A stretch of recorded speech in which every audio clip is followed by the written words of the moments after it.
पावक पवन से रचित ये अधम देह चेतन इससे भिन्न है जो करता सबसे। बोलिए श्री सद्गुरुदेव की। परम पूज्य संत सम्राट सद्गुरु कबीर साहब जी इस आत्मबोध निकेतन संस्था के प्रथम संस्थापक हमारे सद्गुरुदेव सामल साहब जी, जिन्होंने इस संस्था की लगभग 30 वर्ष पहले नींव रखी और इस संस्था से जुड़े हुए सभी को सत्य भ्रम रहित ज्ञान बताया, आडंबर रहित ज्ञान बताया। गुरुदेव जी ने कभी भी सांसारिक किसी भी लोभ की तरफ दृष्टि नहीं डाली। उन्होंने न धन की तरफ न मान सम्मान की तरफ, किसी भी वस्तु के लिए जिस प्रकार कहा जाता है कि चरित्रवान व्यक्ति के लिए स्त्री या पुरुष तिनके के समान होता है, निर्लोभी व्यक्ति के लिए धन मिट्टी के समान होता है, त्यागी वैरागी के लिए ये संपूर्ण ऐशो और आराम तिनके के समान होता है, वैसे ही तत्व ज्ञानी उस परम तत्व के ज्ञानी संत के लिए ये संपूर्ण संसार तिनके के समान होता है।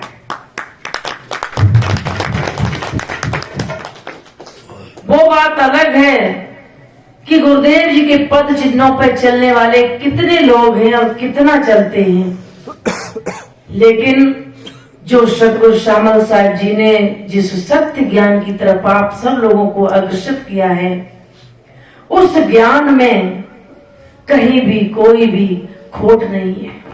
गुरुदेव ने बार बार और मुझसे तो विशेषकर ये कहते थे, मुझे लाड़ प्यार में भी पाला और कसौटी में तो इतना खरा उतारा है कि शायद ही किसी संत ने अपने शिष्य को इस तरह तपाया हो। गुरुदेव कहते थे, जिस तरह सोने की एक टुकड़े को आग में डाल दिया जाता है, सुनार जानता है कि इस सोने का कुछ नहीं बिगड़ेगा, उस अग्नि में यदि बिगड़ेगा भी तो उस मेले का, उस कत्तब का, उस रांगा का, उस सुहागे का बिगड़ेगा, इस प्योर सोने में तो निखार ही आएगा। वही गुरुदेव की स्थिति थी कि तपाने में उन्होंने कहा कि राधादास, यदि मेरी कसौटी पर खरी उतर गई तो विश्व में, जीवन में कभी भी इस संसार की किसी भी चीज का, वासना का, मोह माया का, अहंकार का तिनका तिल भर भी तुम्हें छू नहीं सकता है। इस तरह उन्होंने एक छोटे बच्चे को पाला जाता है वैसे स्टैंडिंग बनाई, हमारी देखभाल की और तपाया, उसमें कोई भी कमी नहीं रखी।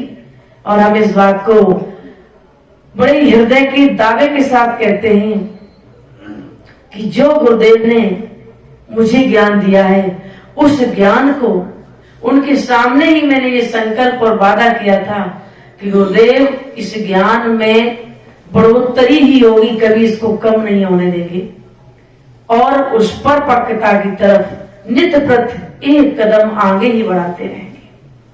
अभी हमारे कुछ पूर्व वक्ताओं ने अपने अपने विचार रखे।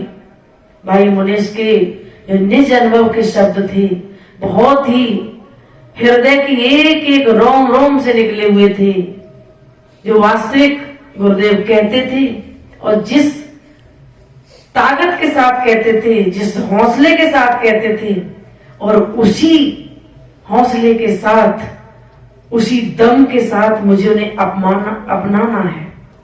बोलिए श्री सद्गुरुदेव की जय। माया तजी तो क्या हुआ, मान तजा नहीं जाए।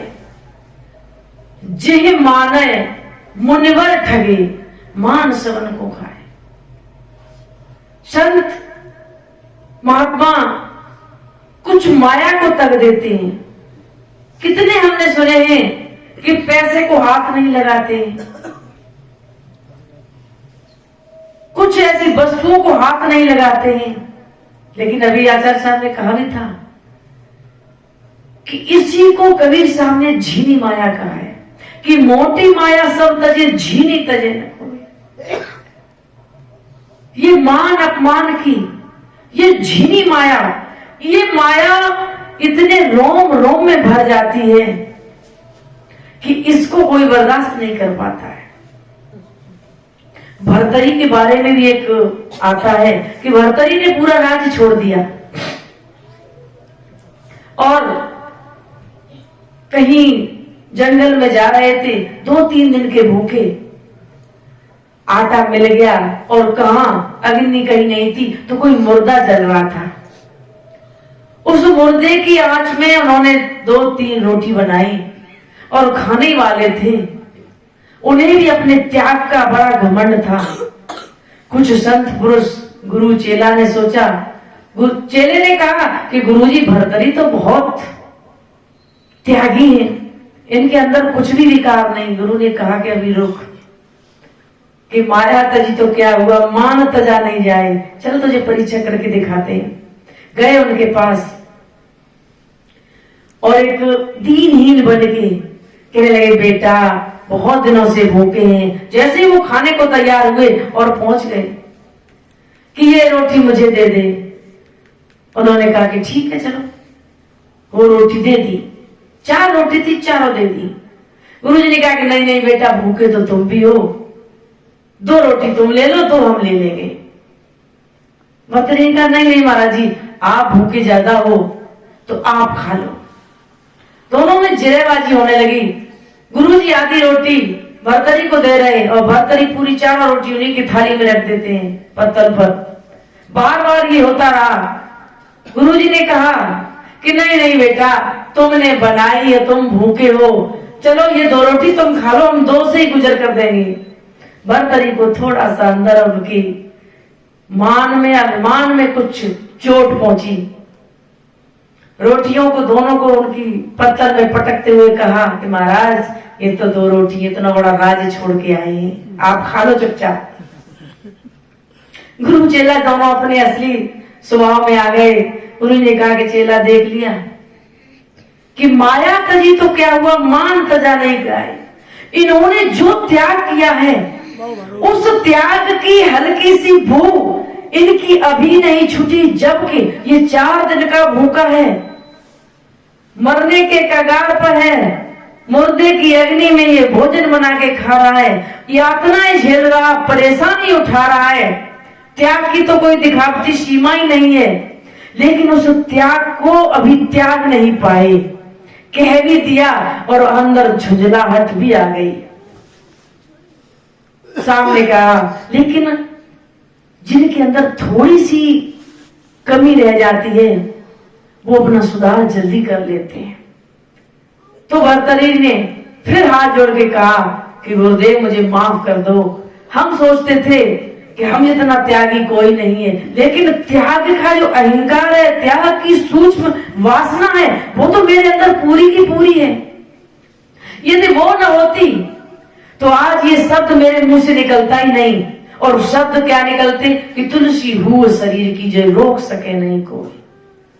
जो मेरे अंदर होता है, यदि मैंने लहसुन खाया है तो डकार लहसुन की आएगी, हींग खाई है तो हींग की ही डकार मुंह से आएगी।